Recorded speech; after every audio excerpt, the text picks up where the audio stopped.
Hi there, good afternoon, everyone, and welcome to this webinar on a sunny Tuesday afternoon and all about the Procurement Act. So, preparing SMEs for the tender revolution. We hope you're ready. We hope you're strapped in and ready for this one across the next 45 minutes or so. The response rate and the sign-ups for the webinar has been absolutely phenomenal. So, thank you in advance for taking the time out. This is by far and away, I think, our most successful ever webinar, and probably by a margin again, the largest number of participants we've delivered a webinar to. So again, thank you very much for coming along. My name's Andrew Watson. I'm the bid training and consultancy manager here at Proactis. Basically, spend all the time doing everything supplier related. So anything that we can to support our clients be as successful as possible in terms of their bidding and their engagement with public sector bodies. That's what we're here to do, living and breathing this on a day in day out basis. And I'm joined with the expert for the webinar for this afternoon, my colleague Alistair. I'll let him introduce himself. Hi everybody, my name's Alistair O'Donnell and I'm the bid manager in Andrew's training and consultancy team. Thanks, Alistair. Okay, so we'll get on. So most of the wisdom and the information you're going to get is going to come from Alistair across the course of the next 45 minutes. But I'll chip in where I can just to keep things ticking along as we go. Alistair has actually read the entire Act end to end, which I'm guessing anyone that wasn't involved in its actual drafting, probably there's not many of them kicking about the country, so he should be able to provide some really good bits of information, some nuggets of information for us. So without further ado, what I should say, guys, is that just before we get going, the webinar will be recorded. You will get a link to that kind of a link will come out that will be sent to you later on, and we do have a chat function for you to ask questions of. Although there are so many people on the webinar, I'm not sure we'll get through questions, but do punch them in, and we'll try and pick those up at a later point as well. Okay, so in terms of the Procurement Act 2023, what's it all about? In a nutshell, what was it supposed to do? So there we have it up on the screen, raising standards throughout the industry and facilitating SME involvement in simpler, more flexible and accessible UK public sector procurement exercises. Sounds great, sounds fantastic. Alistair and I were talking, as we have done at various different points about this offline, and the heading is there, but there is a little bit of a let's make sure we're all raising our standards, or else there might be some caveats and some comebacks to that. So there's no such thing as a free lunch. There's expectations and obligations being placed on contracting authorities and also on suppliers. But fundamentally, you're probably sitting there. Most of the people on the webinar are SMEs. So fundamentally, its purpose is to keep that or increase that involvement for you. Okay. In terms of the agenda that we're going to cover across the lunchtime, we're going to talk a bit about implementation, the who, what, whys, and wheres around the Procurement Act and what to look out for. What does that mean for you? This is a supplier-focused webinar. So, what are the key changes for you as a supplier? What are these changes? What do you have to be responsive to, and so on and so forth. And we're going to pick up a couple of significant areas that it talks about that's going to have bearings for you to consider and to possibly make changes to approach around KPI reporting, and also consequences of failure. And hopefully by the end of the webinar, that won't sound nearly as scary as it does a bit doomsaying there, but hopefully not so much by the end. We'll talk about, what are the actual steps you need to take and some final thoughts, and what are our sort of future recommendations for things you need to be kind of considering going forward before the actual act becomes, or the implementation of it becomes live in February of 25, and what are the things to look out for and to consider above and beyond that as well. Okay, so hopefully that sounds good. Sounds like it's going to add some value for you, hopefully across the next little while. With that, I'll hand over to Alistair to kind of start off on the first topic area that we had there around about the implementation piece. So, Alistair? Yes, thank you Andrew, and thank you everybody for your interest and support of the webinar. So we hopefully it can be worthwhile for you today. So yeah, the implementation, if we could jump onto the next slide, please Andrew. We'll talk about the who, what, why, where and when of the Act. So who? The Act covers contracts awarded by central government departments, their arm's length bodies, and wider public sector, including local government and health authorities, utility companies, so your water, energy, and transport, and concession contracts. So we see a complete upheaval of the existing outgoing legislation that covers quite a lot of areas. Now, the what? Section 1, subsection A of the Act, for anybody who I does told read you it. he'd read it, guys. I Yeah, said he'd read it. I said he'd read it, honestly. I don't recommend it. I don't recommend it. So if you have to read the Act, Section 1, subsection A, the first thing that you'll read tells you what procurement is. So procurement means the award, entry into, and management of a contract. Now, the next again sentence, subsection B, covered procurement, so covered under the Act, means the award, entry into, and management of a public contract. So this is what we're talking about today. Now, this management of is another theme which has been expanded under the new Act, and it's something that we will talk to over the course of the 45 minutes in regards to KPIs and the doomsday consequences of failure. So we do see quite a lot of changes coming in. Now, why? Why do we have this Act? So the Act is considered a significant simplification of the EU public procurement and utilities procurement rules, which the UK temporarily retained post-Brexit. So we've removed EU law from procurement and we've created this domestic legislation to guide our approach and achieve the UK government's ambitions with regards employment procurement, excuse me.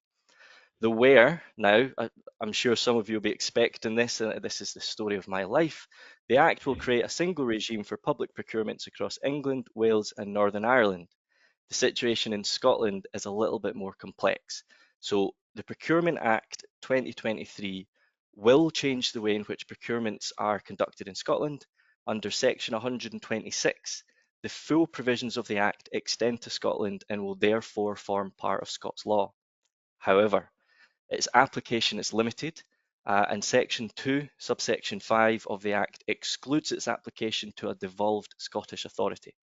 So we see here a bit of an emerging complexity with cross-border opportunities, and there may be complexities emerge with regards national frameworks or national dynamic markets, which may give rise to differing governance rules or a dual regulatory system.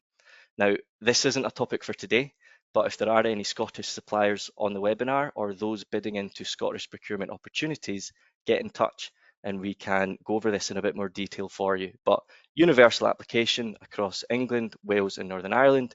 In Scotland, with the devolved parliament, it's a little bit more complex. So I think one way to consider it is the law in Scotland, the law does apply, but it won't always be applied.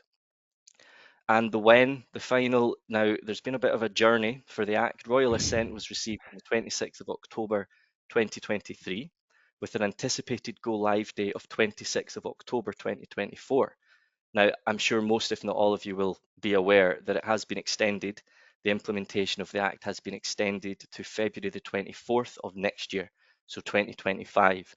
Now, the main reason that we've been told for this is the delay to the National Procurement Policy Statement. So I think we see here, it appears that the election may have caused this delay.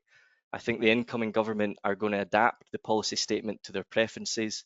There was a policy statement written by the outgoing government, but this has been withdrawn and it's now being revised for this February implementation. Did The you? Yeah, Yeah, Alistair, I was just gonna chip in. Obviously, they put out a note saying that there was a that the delay was happening in terms of the policy statement. Just for clarity, it's the National Procurement Policy Statement is to supplement and guide authorities around the adoption of the Act itself. So it's really and it's to highlight what national priorities the Act is there to reinforce. So the priorities that were referenced in the previous National Procurement Policy Statement were value for money, social value, small and medium enterprises, commercial and procurement delivery, and skills and capability for procurement. So these things are themes that are actually embedded within the Act themselves. So I'm not sure we're expecting it to be wildly or drastically or radically different to those, but there might be changes in emphasis in terms of really what they're driving authorities to do, or the areas of focus they want them to have. So I'd expect some updates and some changes, and they are consulting on it at the moment, but I wouldn't expect it to be wholesale completely different to kind of what was originally there, but just maybe some changes in emphasis or approach. Great, thanks for that, Andrew. If we could pop on to the next slide, slide 7, please. We'll talk a little bit about key changes sought by the Act. Now, these are specific to suppliers. They're not exhaustive by any stretch, but they're what we've decided will have the most relevance and bearing to SMEs who are likely to be on this call. So if we could come back up one, sorry, Andrew, we'll look at the 3 priorities. So to speed up and simplify public procurement processes, promote value for money, and involve SMEs, facilitate their involvement in a wider range of tendering opportunities. So it's really opening the gateways for small companies to have a fair crack at this, increase a bit of competition. So if we could move on to the next slide, we'll look at this. Sorry, on you go, Andrew. Sorry, Alistair. I was going to say there's a tiny lag. I think it's because there's so many people on, so it's not just me being incompetent. But anyway, do you tell me if I'm going wrong? Carry on. Sorry. Fine, thank you. So yeah, slide 8, speed up and simplify. Now this, I do believe, is aligned with facilitating SME involvement. So on speeding up the process, the government has gone out to the market and they've inquired about choke points that may have been prohibiting SMEs bidding for public works. Now, a lack of time, resource, and/or expertise are common issues felt, at least in part, by most SMEs and disproportionately felt by SMEs. So, to combat this for the benefit of small businesses, the Act is introducing a new central digital platform, which has been hailed as a new find a tender service, where all opportunities are to be hosted in one central location. They're also introducing a supplier information system where all companies bidding for works will fill out and upload a supplier questionnaire once. Buyers will then access this and apply it to the most relevant tender opportunity. So, the 2 items that we see here, the central digital platform and the supplier information system, they are aimed at introducing efficiencies in both identifying tender opportunities and submitting your common company information. I just wonder if this, Alistair, was just going to chip in terms of the central digital platform. One of the things that is still, we don't anticipate this is in itself going to solve, is that there are lots of authorities in terms of that for especially for like lower value tenders where they don't necessarily get pushed onto the existing platforms just now, like the Find a Tender, Contract Finder just now. And there is an issue with the government about getting authorities to consistently adhere in terms of pushing their contract notices onto these platforms, so there is a central place for them to be found. So in itself, it's not clear that this is going to resolve that. So there's still, as it stands, potentially a place for services like Tenders Direct, where you are having that kind of collation of all available opportunities in a really clearly categorized way. So it's not clear that this is going to go all the way in terms of simplifying that process, but obviously the idea is that it's going to make it easier with the integration of the supplier information service with sort of one set of logins that people have for their interaction with the government platform. Yeah, and so likewise with the SIS, the supplier information system, there are benefits. It does resolve some of the issues that I think it needed to, but there are drawbacks as well. So I'll go into these in a very light bit of detail.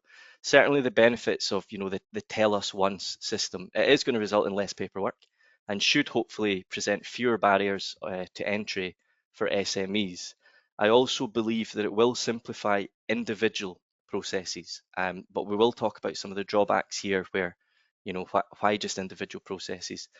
I also worry, will it speed up the process? One concern that we see now is that now more companies can or should be able to compliantly tender for works. SMEs are being given opportunities to step up and access more opportunities. I wonder if there's going to be a larger volume of evaluation work for buyers, which may cause a raft of issues, potential delays, reduced word counts, maybe due diligence not being carried out properly. We don't know. I don't know. But as we try and promote volume of responses, there is going to be a natural hangover to this where, buyers will have more work to get through. Now, drawback of the SIS, it's been hailed as the tell us one system, and I'm a bit concerned about that strapline as well. So the onus here, it stays on suppliers to ensure that your supplier questionnaire remains current. So any company changes need to be reflected in that supplier questionnaire, and changes may be on a tender by tender basis. So the concern I've got is there's a higher likelihood of misrepresenting your company information in the event of this information changing and your SQ being, stuck on this portal that you filled out next March and then never looked at again. So it's going to be a dynamic document. You need to stay on top of it. And examples of, where you need to stay reactive is maybe if you leverage a subcontractor model to your works. Maybe you're based in Bristol, but you've got work in Glasgow.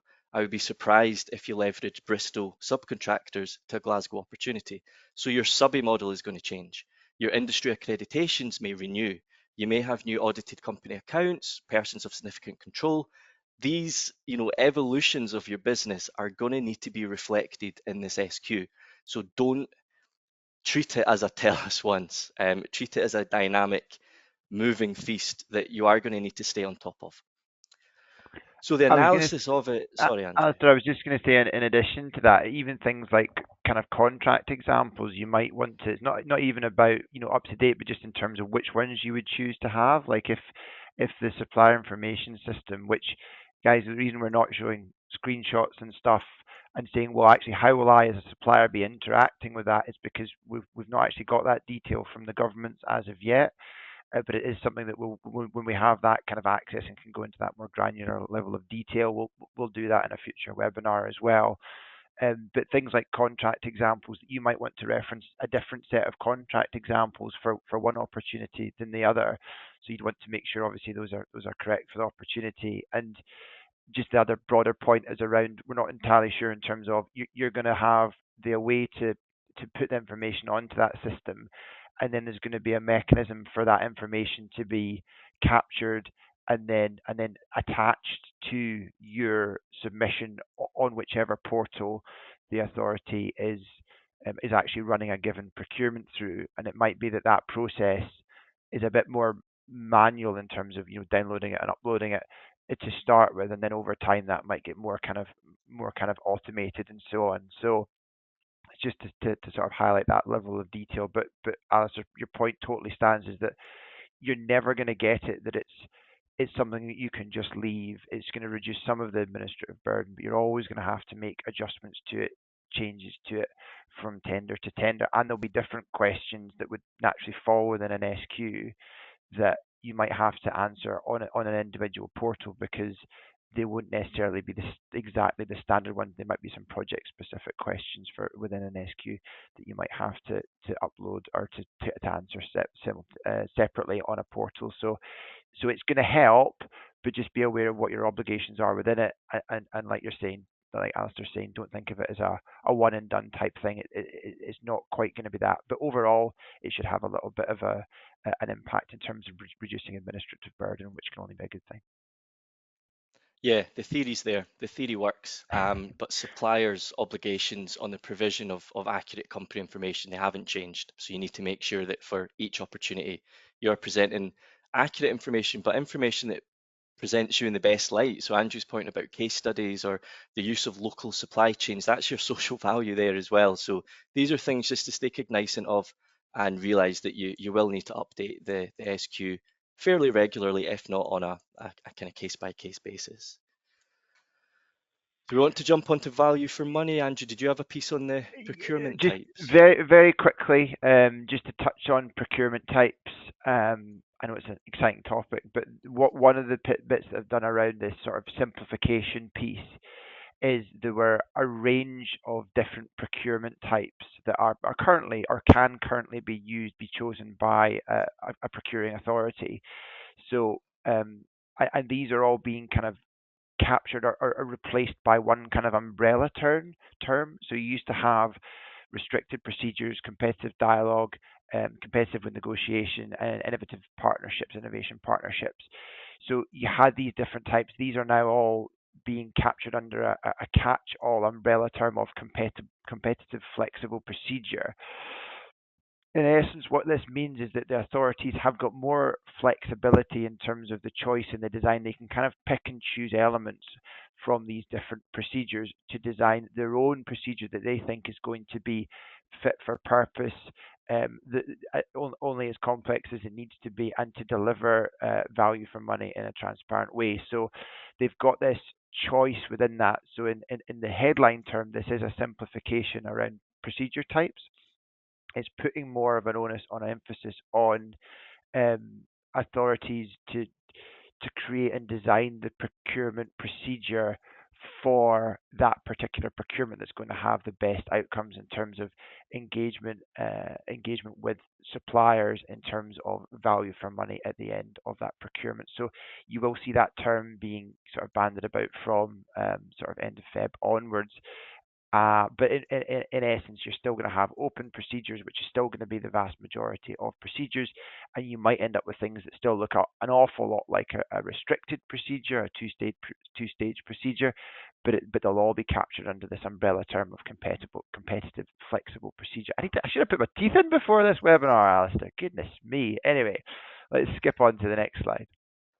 Yeah, that leads us nicely on to value for money. So we can see here with the progress that we've made in the industry, we've got the replacement now of the most economically advantageous tender with the most advantageous tender. So we're looking here at non-fiscal benefits such as, meaningful and considered social value pledges. And again, up in Scotland, we call this community wealth building. And I don't always agree with having separate terms, but I think community wealth building is such a concise, really, really good way of looking at social value. So it's meaningful and targeted community support, understanding that the support needed in Glasgow will be different to the support needed in Bristol. So research this, find out. It could be literacy rates, it could be health inequalities, it could be indices of multiple deprivation. Find this information out and see how best you can help through a targeted and meaningful, sincere social value approach. I think it involves allowing people to support themselves in perpetuity and providing opportunities for local people and supply chains, not only opportunities to operate contracts, but to upskill and empower themselves through training and work opportunities. I speak, when I'm writing about bids, about quite a robust vetting procedure for supply chains, which means once you've vetted and onboarded a subcontractor or supply chain partner, the presumption is they may have had to raise their standards to get onto your supply chain, which means they can then go out and win a whole raft of other works that they wouldn't have previously had access to. So there's ways to talk about this and to implement it. We see further priorities championing companies who pay the living wage, and a big one, which we will get into, is paying your supply chains and subcontractors within 30 days. We're also looking to support and champion companies who train their staff, provide gainful employment opportunities, so we're not talking about 0-hour contracts here, and demonstrable, accessible routes to promotion. So again, if you've got a case study of someone who started the business as a joiner or as an entry level position and has worked their way up through management, that's great. That's great to get that information in. It really shows development of your staff, gainful opportunities, which presents your company as quite an attractive partner for buying authorities to get involved in. So value for money no longer means cheap. It allows justification of higher pricing, provided that there is a commensurate benefit to this, okay? So you're being a conscientious and responsible supplier. We're taking a more holistic whole life approach, which is going to drive standards throughout the industry and should allow responsible suppliers to flourish, where maybe they could have previously been outpriced. So there is allowance for higher costs now, as long as you back it up. So if we could move on to the next slide, Andrew. We'll stay on the theme of value for money, but let's talk a little bit about prompt payment, because this is a big change coming through. So a theme that we will talk about and keep talking about is we're looking to raise standards across the industry in suppliers. Now, the legislation does provide the impetus from this, but the change, transformation, the evolution in supplier standards is going to be led from within. You guys are going to be at the vanguard of change here. So public sector buying authorities are setting the example by holding themselves to 30-day payment terms. So if you contract with the UK government in a public sector procurement opportunity, you'll be paid within 30 days. However, if you want to enjoy this protection of 30-day payment terms, you're now obligated to provide the same protections to your own supply chain. So we want as many companies as possible engaging with this good industry practice. A rising tide lifts all boats. It just helps, okay? And it's been identified as a real priority area. And I would say see Carillion or ISG for examples of what poor cash flow does to businesses, not even to mention the poor supply chains that got shafted when these companies were liquidated. So cash flow, fair payment terms, prompt payment, all key buzzwords of the new Act. So again, just to reiterate, we're looking at more than decent quality at a fair price. Buyers are now going to be focused on accredited companies, companies who pay their suppliers, develop their teams, and can adhere to quantifiable key performance indicators that are used to measure success. And a lot of this information is going to be made public per section 69, giving you further motivation to get this right. There's a lot of information is now going to be publicised under the new Act, good and bad. So it's worth knowing this and just knowing what you're up against.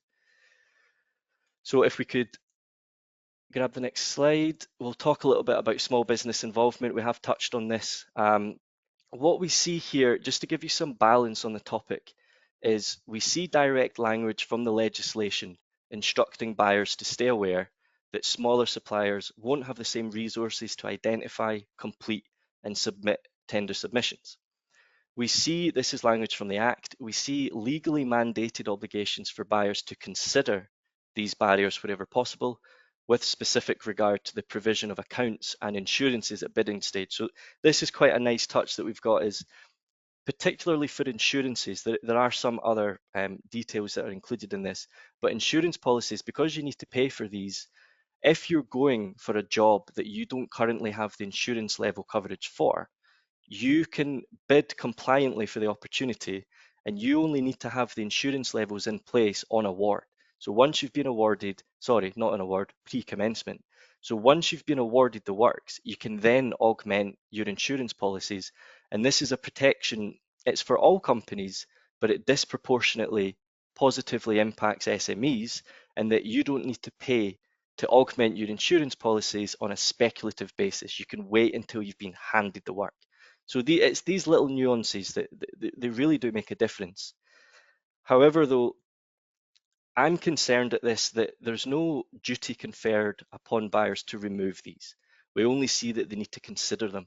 It's quite loose language, and I need to be convinced at what it's going to achieve. So if we do have any lawyers, any solicitors legally trained, please let us know what your interpretation of this is, because I don't know. I would love to have an adult tell me. So let us know what you think it'll achieve. We may need to wait for the National Procurement Policy Statement, even for some case law to emerge, to see how the Act is going to be interpreted and applied by the courts, but always interested in viewpoints. So chip in, let us know. I was just going to say, far be it from me, I'm definitely not a lawyer, but in terms of the bit about having regard and to consider whether barriers have been removed, in theory, if they're obligated to do that, then there's points down the line where they could be asked to demonstrate, authorities could be asked to demonstrate like how it is that they've done that, or what they took, what measures they took to have regard to whether those barriers could be reduced or removed. So, but that's obviously, it feels like a more of a step removed than just being told you must do X, Y, and Z. It's kind of like if you didn't do it, we might ask you to demonstrate what you took into consideration before you didn't do it. That was kind of my takeaway. But again, yeah, I'd echo your point, Alistair. Anyone from any legal professionals watching want to chip in, that would certainly yeah, punch in the comments or get in touch at the end. That would be great to get your a legal take on it as well. Yeah, please do. Please do. It just feels a bit empty. I think it's a step in the right direction, but we maybe needed It's two. So enforceability, isn't it? That's what it feels. It feels to me it's difficult to necessarily like to see what it will drive or what changes it will bring about. But yeah, should moving in the right direction. Sorry, Alistair. yeah, no, you're absolutely right. It's auditing somebody's thought process. It's just a bit hollow. I'd like to see more quantifiable protections in there, but this is what we've got, and it is going in the right direction. So, let's be happy for that. If we jump onto the next slide, then please, we'll continue on the theme of kind of small business involvement. We've touched on this a little bit, but again, there's benefits and drawbacks that I think we're going to encounter at the start of next year when the Act comes out. So, benefits for buyers, for buying authorities, widening the net of suppliers who are notified of works and enabled to bid for them increases competition. So competition is only a good thing. It keeps costs sensible, it drives standards up, and it promotes innovation. Okay, so raising standards throughout the industry. It's only going to be achieved through healthy competition. For suppliers, for yourselves, I assume most of you on this call, this equates to you being able to bid for a wider range of tender opportunities more easily. So if you're unsuccessful in one tender, the thought is you should be able to find and bid for a wider range of alternate opportunities and keep your business afloat. Now, as we've touched on, drawbacks to my mind, this may result for buyers in more evaluation work. As a kind of result on this, now this is conjecture at this point, a lot of this is my opinion. I'm worried it may result in word limits being reduced, which stifles innovation. That disproportionately impacts companies with more to say about themselves. So reduced word limits, not a good thing, may result in less care and attention in evaluating submissions, or it may result in delays, okay, just due to sheer volume. We don't know how it's going to look. But that's the last thing we want is delays, reduced word count, mistakes. It's not good. So drawbacks for suppliers, if these actions are taken, if word limits are reduced, it disproportionately affects suppliers with more to say, we've said that, and it can be a little short-sighted when trying to identify the bidder with the most advantageous tender. How can you figure this out if we aren't letting companies represent themselves? So I worry that buyers may risk devaluing their own procurement exercises by lowering word counts to such an extent. However, I do empathize with buyers because this needs to be balanced against, removing delays. We don't want them taking longer to evaluate submissions because that can result in supplier apathy and, reduced future interest in opportunities. So it's a bit of a tightrope that buyers need to navigate. I do feel quite sorry for them, and what I think might be about to happen is this mass inflow of compliant bids. So we'll just need to monitor and see. One of the areas I think that might translate itself is we might see more two-stage processes where, 22 dozen suppliers will submit a stage one application, but only 4 or 5 might be invited back to formally tender. So again, just need to keep an eye out. This is speculation at this point.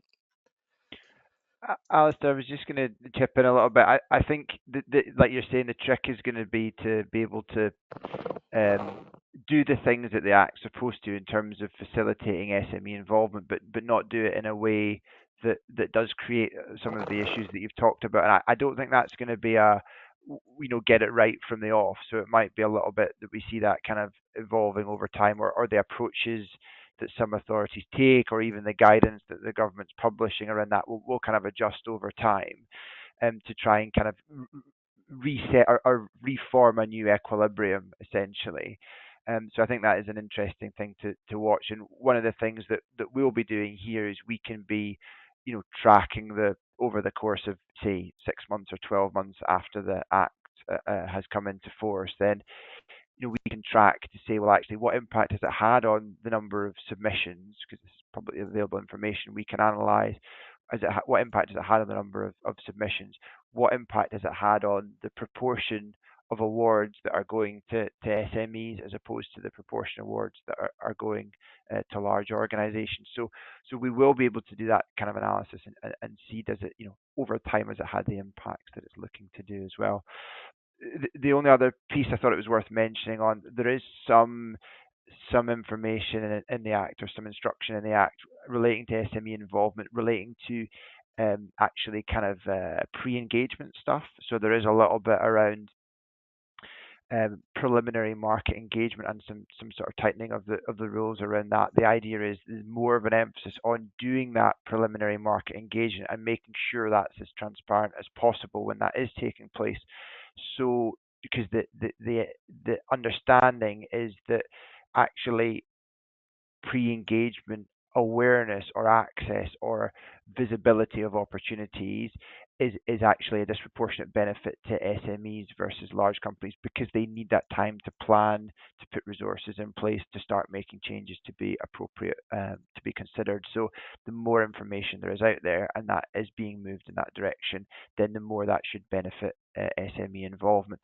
And along those type of lines, authorities that are planning on spending more than 100 million across annual are actually going to be required to publish a pipeline of contract opportunities that they anticipate being worth over 2 million. And that might seem like, well, actually, as an SME, maybe that's too much. I'm never going to bid for a contract. But that can include things like frameworks or allotted contracts where actually the bit that you're going for could be considerably less than that. But having that kind of visibility piece and pushing authorities to produce those pipelines, again, should give SMEs that future visibility to help them plan and structure for the future. So again, it should facilitate that higher degree of SME involvement, and that's some tangible things that we should see coming out from from after the end of Feb and forwards. Great, thank you. So if we could pop the slides over to KPI reporting. We've looked at the mechanisms in place to facilitate wider involvement with public procurement. I think it's now worth understanding some of the rule changes around delivery, so the management of procurement. I think as well, I'll introduce you to my real analysis. I've shielded you from it up until this point, but Andrew touched on it. We're going to have a look at some KPIs. We're going to have a look at the exclusion and debarment registers. These are consequences of getting it wrong, okay? So the more I read the Act and the more I read literature surrounding the Act, I'm getting the vibe that it's going to be raising standards throughout the industry or else, and that's fine. That's what competition is. There's winners and losers in competition. But as the public sector raises this minimum threshold, if you fall underneath it, you're not going to be awarded works. You're not even going to be eligible for them. So it's worth staying above the curve and staying on top of these changes. So as a result, KPI reporting, key performance indicator reporting, is now for higher stakes than it was previously. So KPIs, it's non-monetary criteria that are increasingly in use to evaluate supplier suitability for public works. The implications for yourself means that your standards and your reporting of these standards may need to improve. KPIs under the new Act must be used on qualifying contracts currently above £5 million per year on an average basis. However, they may still be used on any contract, and they are currently in widespread use. If you're on this call, you've probably come up against KPIs. It's no secret. They're a good tool, so they're in common use and they will continue to be so. So for your part, suppliers listening to this, monitoring, recording, reporting on, and analysing KPIs and contract deliverables for continual improvement opportunities needs to now form a crucial part of your approach if it's not already. Now, analysis leading to continuous improvement is vital. It's a massive buzzword in this industry. Otherwise, why record and report on the metrics, Continuous improvement saves taxpayer money while driving sustainable economic growth and nurturing innovation. So again, buzzwords everywhere. So while we collate these stats and we'll present them as evidence in bids, we'll report on them during current delivery. Let's also analyse these and evidence some business improvements that have resulted from KPI monitoring. So if you identify a gap or a poor service standard within your KPIs, action it, do something about it.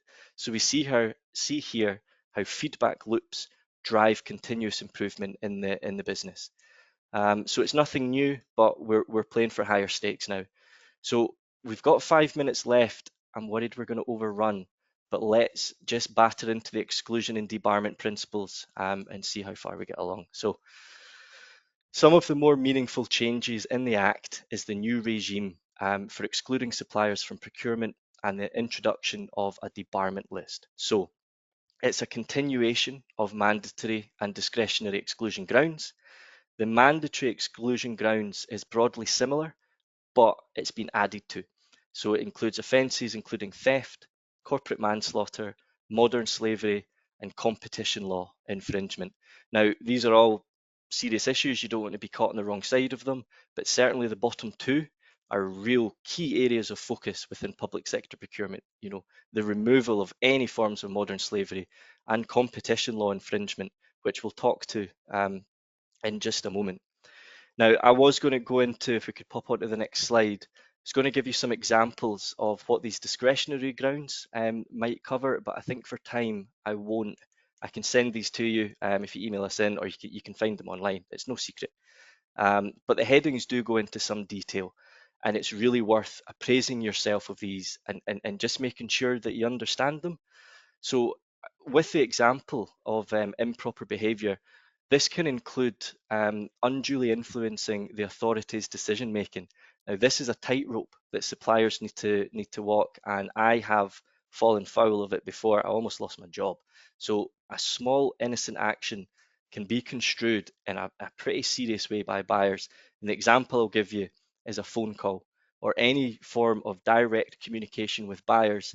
They could interpret that as an attempt to unduly influence their decision making, and they could remove you from the bidding process.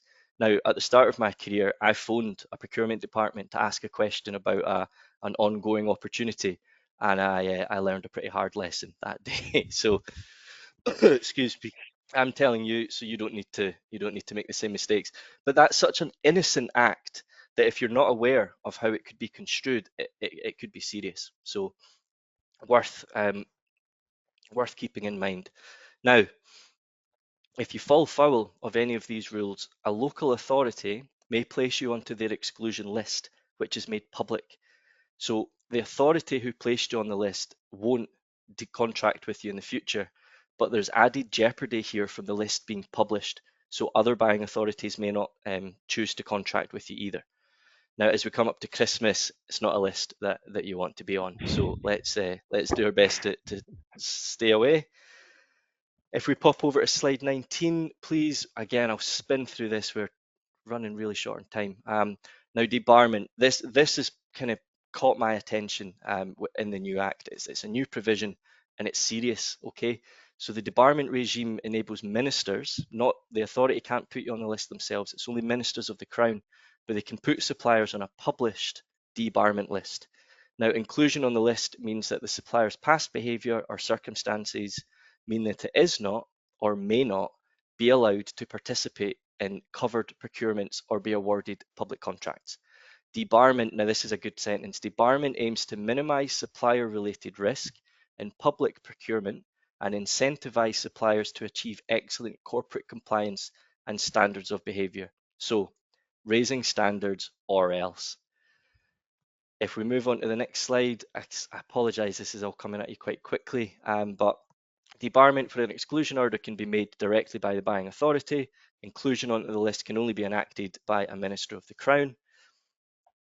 There is an element of discretion which can be applied by individual authorities, so there is some light at the end of the tunnel, but the advice here is just don't find yourself on these lists. So spin through the last couple of slides here just for your information. I'm not going to go through this in any detail. We'll leave it on the screen for 10 seconds or so. You can take a screen grab, or we'll send you the slides if you do ask. But certainly further priorities of the Act that we haven't touched on today include cybersecurity, environmental protections, social value, and within this, responsible sourcing. They're looking to promote an uptake of innovation by providing more flexible procurement options, as Andrew's spoken to. Sustainability reporting duties are quite important now, even more, well, not even more so, but sustainability is one thing, but reporting thereof is another. And controlling standards throughout your supply chain is another crucial issue. I think we might do a webinar on that in the new year, but certainly section 28 to 30 of the Act, you can't just blame your subbies for poor performance. They're an extension of your business. So these are all things, other things to maybe take cognizance of. I'll summarise then, final slide. Thank you for making it this far with us. I think the Act is a step in the right direction, but to reuse my previous analogy, I think we needed two. The SIS Tell Us One system might be misleading in that I perceive we'll need to stay on top of this information and adapt and update it as company information evolves. I think the supply chain payment terms are fantastic protections. However, you now have increased responsibility to cascade this throughout your own supply chains. Some further responsibilities are to demonstrate development within your teams. This could be CPD training, continual professional development. You may also wish to prioritise payment of the living wage and removal of zero-hour contracts. And KPI reporting is now for higher stakes. So some steps to take today would be to start collating, analysing and reporting on common industry KPIs. And Andrew and I will monitor the Act's implementation, and hopefully we'll see a balanced approach taken to this. So thank you everyone for your attention today.